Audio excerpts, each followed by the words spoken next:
Bienvenue sur les podcasts de Tech15. Animé par Jean-Paul Cazeneuve, Vue du banc met en avant le quotidien des entraîneurs, des préparateurs physiques et des analystes rugby. Quelle est la vision de leur sport? Quelles sont les particularités de leur métier? Pourquoi ce jeu est-il appelé à évoluer en permanence? Pour le découvrir, Vue du banc est allé à la rencontre de ces hommes et de ces femmes passionnés de rugby. Allez, c'est parti. Vue du banc vous propose de pousser la porte du bureau des entraîneurs d'Oyonnax, aujourd'hui leader du championnat de Pro D2. Nous sommes en compagnie en effet de Joël Abd, le manager, et d'Alexis Lalarme, son analyste rugby. Pourquoi avons-nous réuni ces deux entraîneurs? Tout simplement parce qu'ils sont au cœur du projet de leur équipe, au cœur des objectifs stratégiques, semaine après semaine, dans la programmation des entraînements, dans l'analyse de leurs différents adversaires et dans le suivi des joueurs aussi, bien entendu. Joe, Alexis, merci messieurs de participer à ce 6e épisode de Vue du banc et bonjour. Bonjour et merci à vous de nous avoir invités. Voilà, c'est parti avec Joe dans un premier temps. Et avant de rentrer dans le détail de votre collaboration, peux-tu nous dresser une photographie du staff dont tu assumes la responsabilité? Oui, donc on a Fabien Cibré qui est mon adjoint qui s'occupe de l'attaque et les trois quarts. J'ai Vincent Debatty qui s'occupe de les avants et surtout le mêlée. Et j'ai Alex Codling qui s'occupe de les avants et le touche essentiellement. Donc ça c'est le staff rugby, mais pas que, parce qu'on a aussi Alexis qui s'occupe de le vidéo, c'est vrai, mais il a aussi une autre tâche quand il s'occupe de le skills aussi. Donc c'est lui qui pilote ce secteur-là.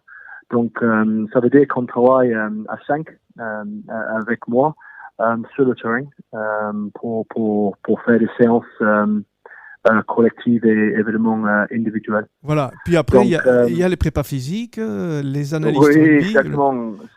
C'est pas que le rugby, comme vous savez. Donc on a le préparateur physique, donc on a 4 qui s'occupent de le GPS, le réathlé, etc.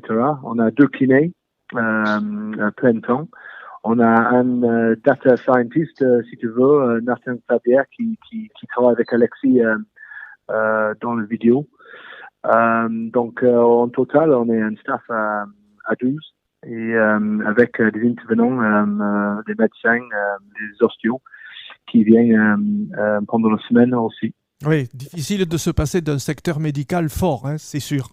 Tous ces collaborateurs ont des informations qu'il faut donc synthétiser avant les matchs. Cela se fait-il après chaque match? Et est-ce toi, Alexis, qui se charge de regrouper toutes les infos en vue du prochain match?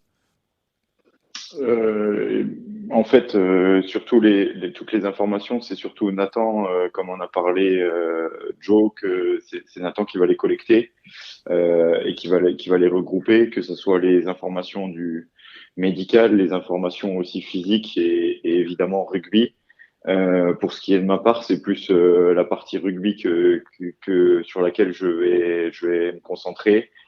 Sur la collecte des données et aussi son interprétation et évidemment la présentation au coach, par exemple, pour présenter l'adversaire, le futur adversaire, le prochain match ou aussi le prochain bloc ou le retour du bloc qu'on vient de passer sur les matchs. Alors aujourd'hui, on dit que dans le rugby, des données, des data, comme on dit, il y en a qui arrivent de tous les côtés. Est-ce que parfois on se sent un petit peu dépassé par trop d'informations? Je ne sais pas si c'est dépassé par trop d'informations, mais ce qui est sûr, c'est qu'il faut, lorsque on les collecte, il faut aller vite. Il faut que le message soit clair et précis pour éviter de trop se perdre. Donc c'est pour ça qu'il est important en amont de la saison de bien préparer. Qu'est-ce qu'on veut comme message, qu'est-ce qu'on veut faire passer comme message auprès des joueurs. Et c'est pour ça qu'on avait bien travaillé en amont de la saison avec les entraîneurs et Joe pour avoir une cartographie de notre jeu, mais aussi de ce qu'on veut par rapport à l'étude des adversaires pour que on puisse avoir un message clair et précis afin de bien préparer nos entraînements et préparer nos matchs. Oui, Joe, on comprend bien quand on écoute Alexis qu'il y a vraiment une méthode à mettre en place avant d'attaquer une saison pour que toutes ces informations et que tous les entraîneurs soient cohérents dans la façon de faire remonter les infos, c'est ça? Oui, oui, tout à fait. Comme vous avez dit, il y a beaucoup d'informations maintenant, soit le rugby, soit le GPS, et évidemment l'info médicale aussi. Le plus important, c'est de savoir ce qu'on veut focaliser sur. Et on a des KPI, si vous voulez, et on essaie de baser nos semaines et notre préparation sur ces KPI pour que ça soit cohérent et régulier. Donc, ça change pas toutes les semaines. Et comme ça, les joueurs, ils ont un message, les joueurs et le staff, ils ont un message qui est pertinent, si tu veux dire. Donc voilà. Au même niveau d'information, ça c'est important, et tout le monde est surtout en train de manipuler la même méthode. Allez, coup de projecteur sur l'analyse de l'adversaire. Dans cette récolte d'informations, en vue de préparer la rencontre, il y a l'omniprésence de la vidéo, bien sûr, qui permet d'analyser, de décrypter le jeu de l'adversaire. Comment opères-tu, Alexis, et comment ça s'organise sur les jours qui précèdent le match? En fait, tout d'abord, c'est récupérer les matchs de nos adversaires. Donc ça, c'est aussi une partie dont s'occupe Nathan Cladière, voilà, qui fait très bien. Ensuite, moi, en fait, on a une création d'une base de données des 5 derniers matchs de l'adversaire, sur lequel je travaille, par exemple, 15 jours avant. En fait, à peu près, ça fait à peu près 15 jours avant. Imaginons, là, on va dans ce week-end. La semaine prochaine, on joue contre Carcassonne. La présentation de l'adversaire a déjà été faite au coach hier, dans un souci de pouvoir préparer les entraînements de la semaine prochaine assez rapidement. Et en fait, moi, c'est tout ce travail en amont qui est fait sur la fin de semaine du jeudi et du vendredi, donc c'est-à-dire de la semaine dernière, jeudi, vendredi, et évidemment début de semaine, le lundi, qui me permet de terminer mon travail par rapport à cet adversaire. Après, globalement, c'est un travail c'est un petit travail de visionnage des matchs, d'essayer de cartographier le jeu de l'adversaire pour pouvoir le présenter au coach et aux joueurs, tout en essayant d'utiliser les meilleures images possibles. Pour l'illustrer. Voilà, la méthode est assez simple. C'est surtout synthétiser le jeu de l'adversaire pour en faire des petits clips qu'on pourra présenter pendant la semaine d'entraînement. Voilà, alors quand on scanne, quand on décrypte les 5 derniers matchs de son futur adversaire, à travers les sorties de camp, la conquête, le jeu après touche, le jeu après mêlée, on a vraiment une cartographie très précise du jeu. Il n'y a donc plus de surprise. On sait qui on va affronter et dans quelles conditions. Jo. Oui, donc il faut décrypter tout ça. Donc Alexis, il nous donne cette info et c'est à partir de là où on planifie notre semaine de travail. On travaille toujours une semaine en amont. Donc cette semaine, on est toujours sur le match prochain. Et après, nous, on regarde les matchs individuellement aussi, le staff. Ouais. Et on revient tous ensemble à la fin de semaine pour voir si on est tous sur le même page. Oui, Jo, ce travail en amont de la rencontre, ces 5 matchs qu'on décrypte, c'est vital pour toi? C'est important? Oui, je pense que c'est vital. Nous, on base notre préparation sur tout ça. Donc, qu'est-ce qui a travaillé dans le match précédent? C'est quoi qui n'a pas bien travaillé. Donc, ça commence avec nous en premier lieu. Mais après, on a énormément de respect pour les adversaires. Donc, on fait un gros travail sur eux et on regarde ce qu'ils peuvent amener au match. Donc, c'est quoi leur point fort, c'est quoi le secteur qu'on peut exploiter. Je pense que c'est deux façons de travailler, donc la concentration sur nous et de regarder l'adversaire qui fait notre plan de jeu. Et évidemment, en fonction de ce qu'on voit, on décrypte ça et on parle ensemble et on fait nos semaines comme il faut. Oui, pour composer ton équipe, ton groupe, il faut y ajouter bien sûr les infos des préparateurs physiques et du secteur médical. Oui, oui, tout à fait. Donc, on a tout l'information rugby, mais on a aussi l'information de préparateur. Donc, c'est quoi la charge de travail, ce qu'on veut pendant la semaine en global. Donc, ça change chaque semaine en fonction de la période qu'on a. Donc, est-ce que c'est une charge élevée parce qu'on veut travailler pour la fin du bloc, si tu veux. Mais après, on a l'information médicale qui veut dire qu'on peut individualiser cette charge de travail aussi en fonction des besoins de chacun de nos joueurs. Donc voilà, on a l'information de rugby, on a l'information de la GPS et le prépa, et aussi on a la cartographie de chaque joueur au niveau médical pour voir ce qu'on va faire pendant la semaine. Ouais. Aujourd'hui, donc, dans le rugby, que ce soit en top 14 ou en Pro D2, quand on affronte un adversaire, on sait pratiquement tout de lui, c'est ça? Oui, je pense que je vais dire oui. On regarde énormément de matchs. Même le match qu'on n'analyse pas dans le détail avec Alexis, on a peut-être déjà regardé une dizaine d'autres. Donc, on apprend pas énormément, mais on pense que c'est très important parce que maintenant, chaque match tient un peu de choses, quoi.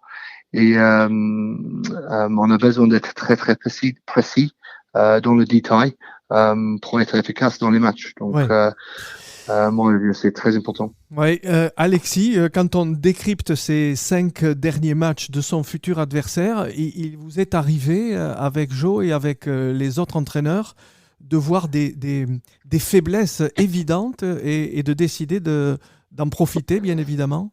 C'est parfois évident quand on regarde ces matchs. En fait, c'est beaucoup en relation avec quel projet de jeu ils veulent mettre en place. Donc, parfois, oui, il y a des choses qui ressortent et qui sont évidentes et d'autres moins. Donc, avec tout le respect qu'on a pour nos adversaires, évidemment que si on voit des choses évidentes, on va essayer d'appuyer sur les secteurs sur lesquels on peut profiter pour pour être performant sur le terrain. Donc c'est évident que si une équipe nous laisse des opportunités, on va faire en sorte de les prendre pour marquer des points et gagner les matchs. Vous notez, par exemple, en décryptant ces 5 matchs, une faiblesse lors du premier match. Et puis au troisième match que vous décryptez, vous vous rendez compte qu'ils ont réglé le problème. Ça vous arrive aussi? Après, ça peut arriver, mais chaque équipe, même ceux qui regardent nos matchs à nous, hein, chaque équipe, chaque semaine travaille pour gommer ses faiblesses et accentuer ses points forts. Donc c'est normal aussi que parfois, peut-être des évidences qu'on peut voir sur les premiers ou deuxième matchs, on les a pas sur le quatrième ou le cinquième. Mais ça n'empêche pas que même s'ils ont réglé, peut-être qu'ils ont abandonné un autre secteur et du coup c'est un peu l'effet j'ouvre un tiroir, je referme l'autre et peut-être qu'il y a d'autres faiblesses qui apparaissent à ce moment-là. Est-ce que vous vous imaginez aujourd'hui, Alexis, comme toi, Joe, être privé de cet outil de travail? Non, je pense qu'aujourd'hui c'est devenu trop, ça a une place très importante. On peut le voir dans tous les staffs, même avec le 15 de France aussi, ou au niveau international, toutes les sélections. On voit que le secteur vidéo il est devenu très important, pas seulement pour analyser l'adversaire, aussi pour analyser nos matchs et permettre d'avoir des points d'amélioration du projet de jeu qu'on veut évidemment qu'il devienne le plus excellent possible. Ouais, Joe, est-ce qu'on peut aller encore plus loin dans la recherche scientifique, je dirais, de l'adversaire? Est-ce qu'on peut rajouter encore quelque chose ou avec ce système-là d'analyse des 5 matchs, vous avez ce qu'il vous faut comme info? Oui, je pense qu'on est qu'à le début. Comme vous avez dit encore, on a parlé au début, il y a beaucoup de données et on n'est pas fini là. Mais c'est comment tu veux utiliser ces données qui va être encore plus important dans l'avenir. Donc, on peut parler de data et les stats individuelles comme en tant que collectif. De voir les autres sports comme les sports US, le foot américain, etc., ou même le foot, hein, ils sont vraiment évolués dans ce secteur-là.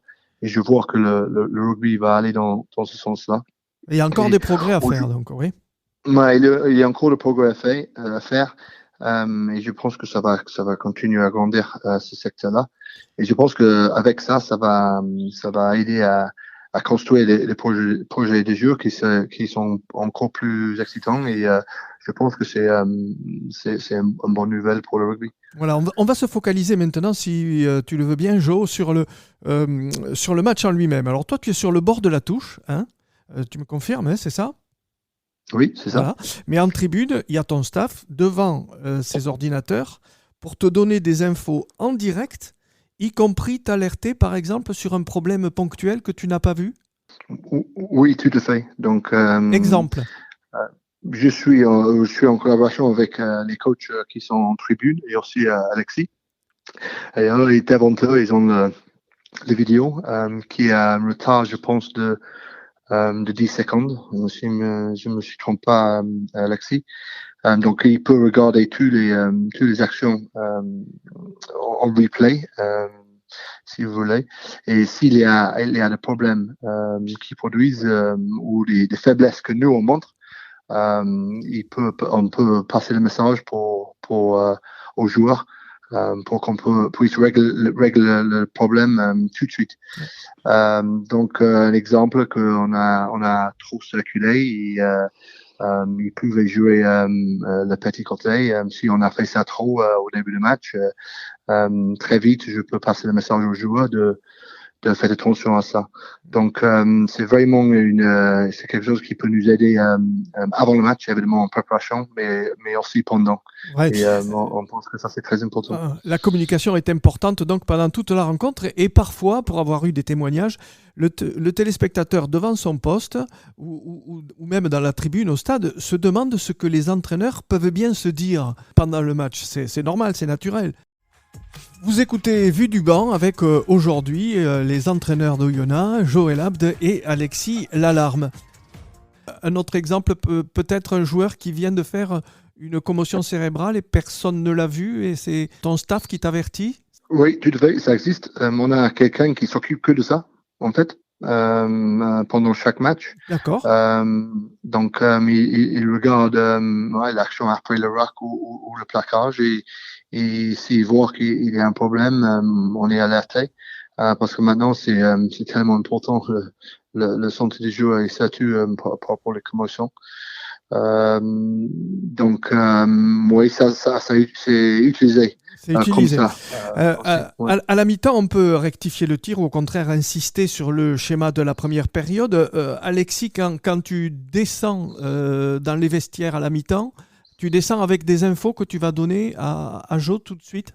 Oui, c'est des infos purement statistiques par rapport à notre efficacité de notre jeu et ce qu'on souhaitait mettre en place. Des stats sur une seule mi-temps?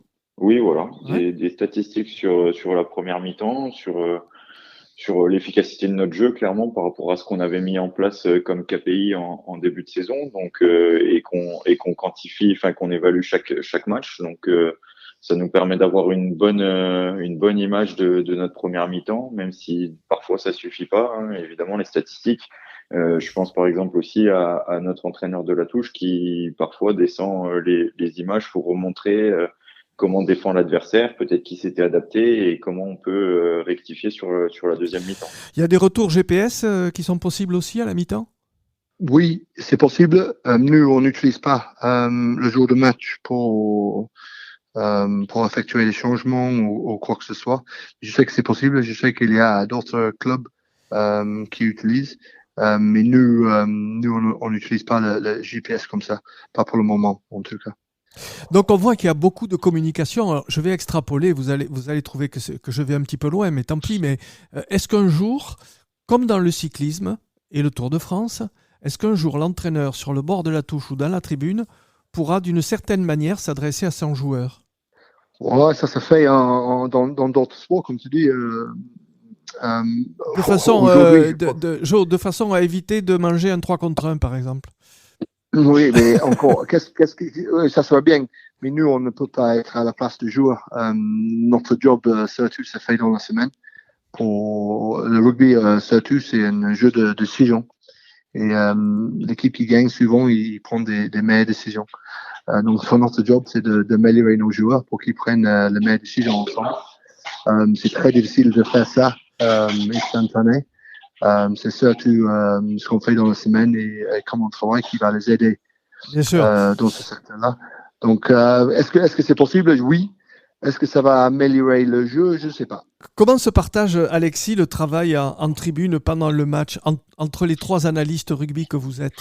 En fait, on est surtout jour de match, on est surtout 2. Il y en a un qui nous permet Yannick Titoulet qui nous permet, en fait, il va filmer de l'autre côté, le plan opposé. Donc, ça nous permet de récupérer le match après le match, les images pour avoir le plan opposé pour tout ce qui est touche et mêlée, notamment. Après, quand on est en tribune, on est 2, donc à la maison, c'est un fonctionnement qu'on a comme ça. À la maison, on est 2 et à l'extérieur, il y a qu'un seul analyste. Après, quand on est 2 à la maison, en fait, Nathan s'occupe de l'efficacité du jeu de l'équipe adverse et moi de notre équipe. Et du coup, ça nous permet comme tu l'as dit précédemment, d'avoir des statistiques à la mi-temps et aussi de voir combien de fois, par exemple, est rentrée l'équipe adverse dans nos 22 mètres, Oui. combien de pénalités on leur a donné, voilà, ce genre d'informations-là. Donc voilà, on se répartit les tâches en fonction de ce qu'on a besoin et de ce qu'on a besoin de faire pendant le match. Jo, tu regardes les images pour faire une rapide synthèse à la fin du match avant d'aller à la conférence de presse où là, le flot des questions va arriver? Non, on ne regarde pas les images avant la conférence de presse ou avant de parler avec les joueurs. Je pense que on a déjà une réflexion tout de suite à chaud par rapport à ce qu'on a vu. Et je pense que c'est important de garder ça en tête. Il ne faut pas toujours faire la vidéo, il faut aussi être entraîné dans l'action, si tu veux, instantané. Mais on a quand même des stats qui peuvent nous aider par rapport à la discipline. Je donne l'exemple qu'Alexis vient de donner. Si on était trop indiscipliné, je peux demander à Alexis combien de fautes on a donné et ça c'est des types d'informations qui peuvent animer la conférence de presse. Oui, et intéresser les journalistes, oui, en effet. Exactement. Alexis, le travail de découpage et de clip individuel commence donc pour toi dès la fin de la rencontre et ça va durer, on peut le dire, presque toute la nuit?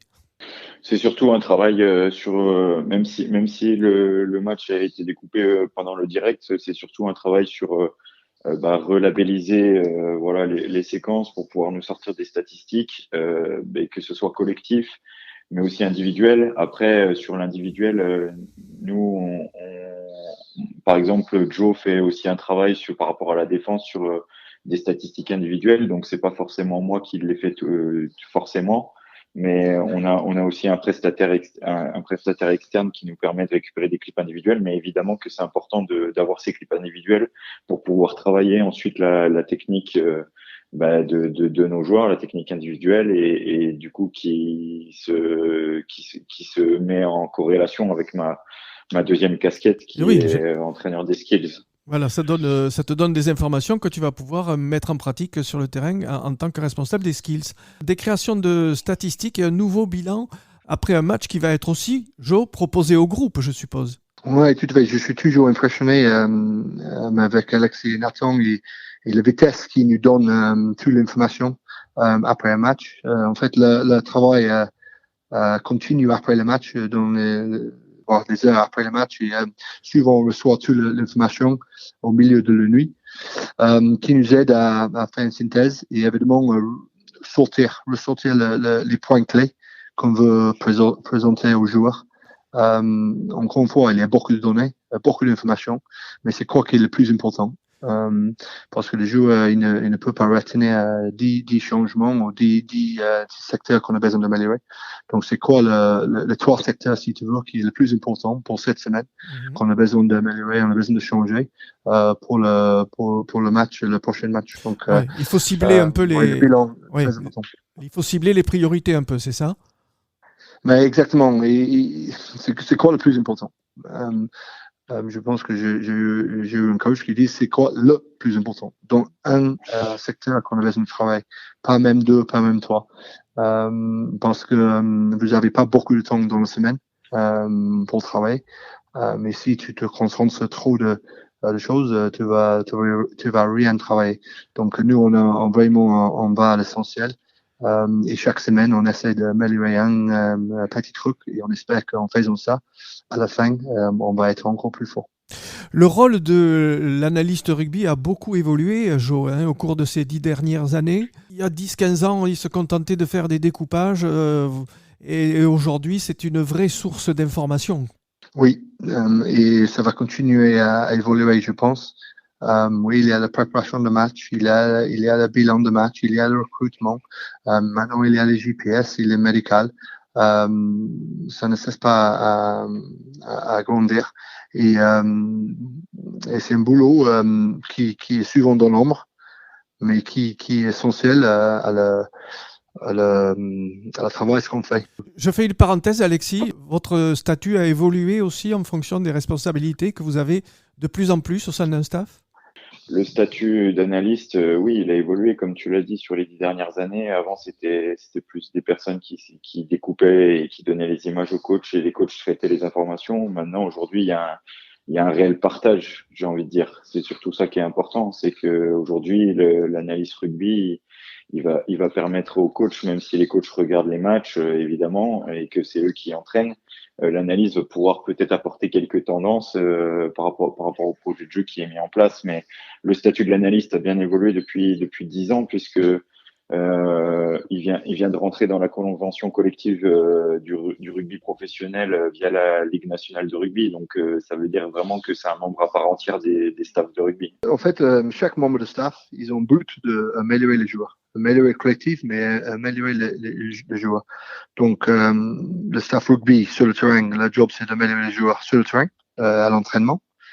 Les vidéos, le job, c'est d'améliorer les joueurs avec la vidéo. Comment ils peuvent utiliser la vidéo pour améliorer tout. On a la préparateur physique qui fait pareil dans la salle de muscu, etc. Et le médical qui essaie de garder le mec robuste et sur le terrain. Donc, au niveau directeur de performance, je pense qu'on a tous un rôle à jouer. Si c'est un préparateur physique, je pense que historiquement, c'est plutôt un préparateur physique qui prend ce rôle-là. Mais c'est vrai que quelqu'un qui peut mettre tous ces secteurs en collaboration, pourquoi pas dans l'avenir que ça peut être quelqu'un qui provient de la vidéo et ce secteur-là. Mais ce que je veux dire par ça, c'est que chaque individuel, c'est un coach en fait. Le job, c'est de tirer le maximum de chaque joueur qu'on a dans l'effectif. Et si on tire tous dans la même direction, à la fin de la saison, on peut être meilleur individuellement, mais aussi collectivement. Un dernier mot peut-être sur l'actualité. Alors, celle qui vous concerne directement, c'est direction top 14, Jo? Aujourd'hui, il reste 10 matchs. Ouais. On a évidemment bien démarré la saison et on a nos ambitions. Je pense que tous les clubs qui luttent pour le top 6, ils ont l'ambition d'être champions. Nous, pareil. Et il faut continuer à améliorer, il faut continuer à améliorer nos joueurs et notre collectif pour qu'on soit à notre meilleur niveau à la fin. Donc, toute notre énergie, c'est consacré à ça en ce moment. Toujours à propos de l'actualité, ce tournoi Destination qui vient de démarrer et qui est absolument incroyable. Oui, incroyable. Et on a regardé tous les matchs ensemble, on envoie des messages entre nous, évidemment, au staff. C'est vraiment le haut niveau. Je pense que si on va 10 ans en arrière, c'était ça, l'hémisphère sud qui était les patrons du rugby, si vous voulez. Et maintenant, on voit que la Destination, le produit sur le terrain, c'est exceptionnel. Et le match entre l'Irlande et la France, c'est témoin à ça. Au niveau combat, au niveau stratégie, et franchement, c'est un régal à regarder en ce moment. Merci Joël Abd, merci à Alexis Lalarme de nous avoir ouvert les portes du bureau des entraîneurs d'Oyonnax. Et puis bonne fin de saison à vous, bien sûr. Merci à vous, merci beaucoup. Merci beaucoup à toutes et à tous d'avoir écouté notre podcast. Celui-ci vous a plu? N'hésitez pas à le partager et à vous abonner sur les réseaux sociaux de Tech15 pour ne louper aucun épisode. Vue du banc vous retrouve très vite avec de nouveaux invités.